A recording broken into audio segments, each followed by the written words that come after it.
Doctor साहब, सफ़ेद मोतिया क्या होता है? अच्छा जी, सफ़ेद मोतिया बेसिकली एक आँख के अंदर कुदरती लेंस है। जब वो लेंस धुंधला जाता है तो उसको हम कह देते हैं सफ़ेद मोतिया।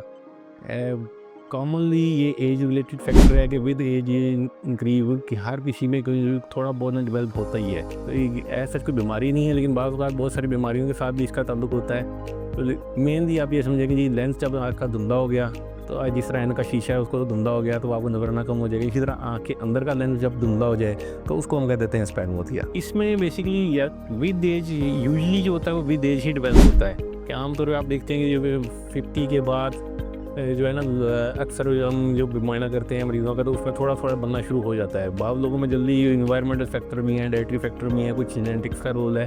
तो अराउंड 50 डेवलप होना शुरू हो जाता है और उसमें फिर आप मरीज़ ने अपनी जजमेंट करनी होती है कि उसको काम काज में कोई मुश्किल पेश आ रही है, नहीं आ रही, तो उस हिसाब से फिर हम उसको ट्रीट करते हैं। हाँ जी, अगर आपको भी कोई ऐसा मसला पेश आ रहा है कि आपको देखने में दिक्कत आ रही है, ऐनक भी कोई ख़ास काम नहीं कर रही और किसी और किस्म की कोई प्रॉब्लम नहीं है, कोई दर्द वगैरह भी नहीं है, तो मोस्ट लाइकली यही है कि आपको भी सफ़ेद मोतिया का प्रॉब्लम बन रहा है। ऐसी सूरत में आप इब्राहिम पॉलीक्लिनिक साहिवाल पे मुझसे रब्ता कर सकते हैं।